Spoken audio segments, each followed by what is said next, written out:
ఈరోజు మన ఎమ్మెల్యే గారి అధ్యక్షతన అదే ఓల్డ్ మల్లపూర్లో సీసీ రోడ్ 50 లక్షలతోని, బాబానగర్ గోకుల్ నగర్ 70 లక్షలతోని, మొత్తం 1,20 లక్షలతోని ఇనాగ్రేషన్లు చేసుకోవడం జరుగుతుంది ఈరోజు. అదేవిధంగా మొన్న 10-15 రోజుల క్రితం ఈ ఇంజనీరింగ్ అధికారులతోని ఒక మీటింగ్ పెట్టి మన డివిజన్కు 10 కోట్లు చేస్తున్నాం అంటే నాకు 2 నెలల టైం ఉంది ఇక్కడ చేస్తున్నానని కూడా చాలామంది కూడా ఎగతాళి చేసిన సంగతి కూడా మాకు తెలుసు. ఎట్లా చేస్తున్నామో కూడా క్లియర్గా చెప్పగలుగుతాం. ఇంతకుముందు కూడా మొన్న వెంకటరమణ కాలనీ అలా 1,10 లక్షలతో కొబ్బరికాయలు కొట్టడం జరిగింది. ఒక 3 కోట్లు ఫండ్ ఎమ్మెల్యే గారు సొంతంగా కూడా మన డివిజన్కు మొన్న ఇవ్వడం జరిగింది. అందులో భాగంగా ఈరోజు కొబ్బరికాయలు కొడుతున్నాం. ఇంకా కూడా నెక్స్ట్ కూడా ఇంకా 2 కోట్ల వరకు కూడా ఈ 3 కోట్లనే ఇంకా కొట్టేటివి ఉన్నాయి.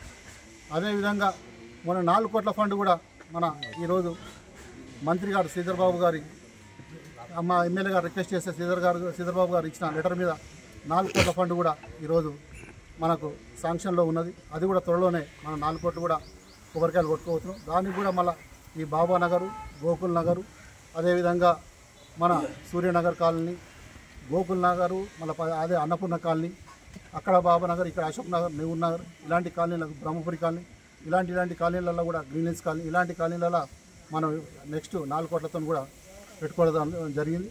అదేవిధంగా మొన్న ఎస్ఎన్డిపి కింద అన్నగారు ఫోన్ చేస్తే పోయి కమిషన్ గడవడం జరిగింది. 1,65 లక్షలతో గ్రీన్ హిల్స్ కాలనీలో నాలా, అదే 85 లక్షలతో అదేవిధంగా మన మల్లికార్జున నగర్లో నాలా, అదేవిధంగా 2 కోట్లతో ఏది మన జనప్రియలో ఈ 4.5 కోట్లతో అది కూడా ప్రపోజల్లో ఎమ్మటే అన్నగారు చెప్పగానే ఎస్ఎన్డిపికి పంపించి దాన్ని కూడా ఫాలోఅప్లో పెట్టడం జరిగింది.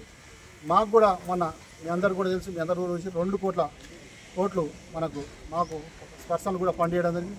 దానికి అంబేద్కర్ భవన్, మన యాదవ సంఘం భవన్, అదేవిధంగా గోకుల్ నగర్ భవన్, అక్కడ దుర్గానగర్లో కూడా భవన్, అన్ని భవన్లు పెట్టడం.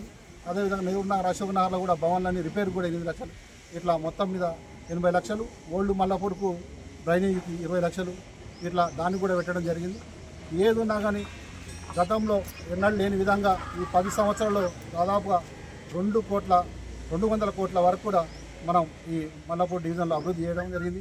గతంలో మల్లపూర్ ఏ విధంగా ఉండే, ఈరోజు ఏ విధంగా ఉండే అనేది ప్రజలందరూ కూడా తెలుసు. ఎవరు ఏం మాటలు చెప్పినా కానీ ప్రజలు నమ్మనికి సిద్ధంగా లేరు. ప్రజలందరూ కూడా గమనిస్తారు.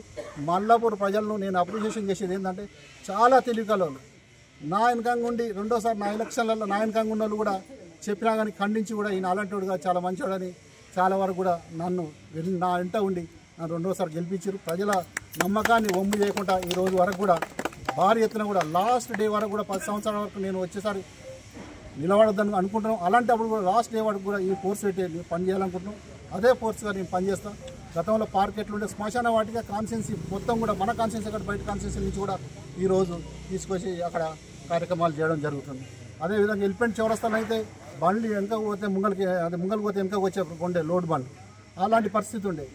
గతంలో ఎలా ఉండే ఇప్పుడు ఎలా అయింది. భవాన్ నగర్ అయితే ఆడ కాకులు, అదే అంబేద్కర్ బొమ్మకాడ కూడా పందులు, కాకులు, కొంగలు, ఇలాంటి పరిస్థితి తీసుకొచ్చి ఈ నుంచి ఈ రోజు వరకు ఎక్కడ కూడా ఒక పంది కూడా మల్లపూర్లో తిరిగే పరిస్థితి ఉందంటే మొత్తం ఆ బాక్స్ లైన్లు కానీ, అండర్ గ్రౌండ్ డ్రైనేజ్ కానీ, వాటర్ కానీ, ఇప్పుడు నెహ్రూ నగర్ మొత్తం టోటల్గా నేను వచ్చిన తర్వాత వాటర్ లైన్ కూడా పెద్ద ఎత్తున మన డివిజన్కు 26 కిలోమీటర్ల వరకు కూడా మనం వాటర్ లైన్ వేసుకోవడం జరిగింది. పెద్ద లైన్, చిన్న లైన్ కలుపుకొని మళ్ళీ 85 లక్షలతో కూడా కెపాసిటీతో కూడా మనం ట్యాంకులు కూడా, పెద్ద ట్యాంకులు కూడా కట్టుకోవడం జరిగింది.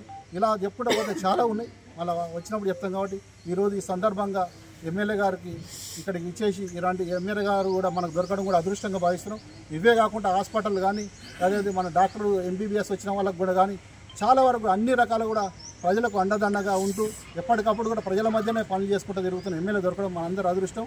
మనకు ఎమ్మెల్యే గారి ఆశీర్వాదంతో ఇంకా కూడా ఇదే విధంగా ముందుకు పోయి ఎమ్మెల్యే గారు కూడా పుట్టిన ఊరు కాబట్టి అన్నీ కూడా చేస్తానని చాలా వరకు కూడా చేస్తున్నాడు. కాబట్టి ఈ ఎమ్మెల్యే గారికి అప్రిషియేషన్ చేసుకుంటూ ఈరోజు మనం ఇక్కడికి ఇచ్చేసిన ఎమ్మెల్యే గారికి స్వాగతం పలుకుంటూ ఎమ్మెల్యే గారికి టైం ఇస్తాం.